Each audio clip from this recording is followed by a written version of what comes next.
পরিষেবা তো চলছে, এ কথা কোনো সন্দেহ নেই, কিন্তু নতুন করে আনার কারণ হচ্ছে প্রতিদিনই মানুষের চাহিদা বাড়ছে, পুণ্যার্থীদের সংখ্যা বাড়ছে। স্বাভাবিকভাবেই আমাদেরও তাদের কথা চিন্তা করে জেলার যারা এখানে প্রশাসনে রয়েছেন, জনপ্রতিনিধিরা রয়েছেন, তারা বিভিন্ন সময় এখানে আরটিও সাহেব রয়েছেন, বিভিন্ন সময় আমাদের কাছে রিকুয়েশন দিয়েছেন যে আরও কিছু বাসের প্রয়োজন আছে মানুষের চাহিদা অনুযায়ী।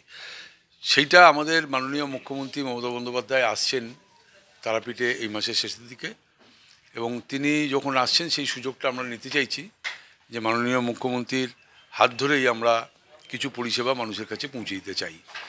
তার প্রস্তুতি হিসেবে আজকে আমরা এই টিআরডি এর ওই অফিসে বসেছি। যে রুটগুলো আমরা দিতে চাই বা চালু করতে চাই সেটা ন্যাচারালি এখানকার লোকের সঙ্গে কথা বলে নিয়ে কতটা সুবিধে অসুবিধে, কোন সময় করলে তাদের পরিষেবাটা আমরা দিতে পারবো ইত্যাদি ইত্যাদি বিষয়গুলোকে আমরা ঠিক করে নেওয়ার জন্যই এতক্ষণ ধরে আমরা আলোচনা করলাম। তাতে মোটামুটি আমরা যেটা ঠিক করলাম, ঝাড়গ্রাম তারাপীঠ ভায়া বাঁকুড়া সিউড়ি, মেদিনীপুর তারাপীঠ ভায়া আরামবাগ নতুনহাট, সিউড়ি বহরমপুর ভায়া তারাপীঠ, হলদিয়া তারাপীঠ ভায়া মেচেদা আরামবাগ নতুনহাট, এবং দীঘা তারাপীঠ ভায়া কলকাতা বর্ধমান এবং নতুনহাট। এছাড়াও আরও 4টে রুট আমরা নতুন করে আজকে সংযোজন করলাম।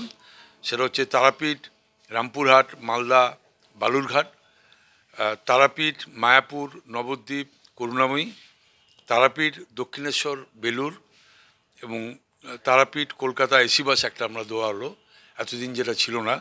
এটা দেওয়ার একটা কারণ, এটা আশিসবাবুর রিকোয়েস্ট এবং উনি ঠিকই এটা অ্যাসেস করেছেন।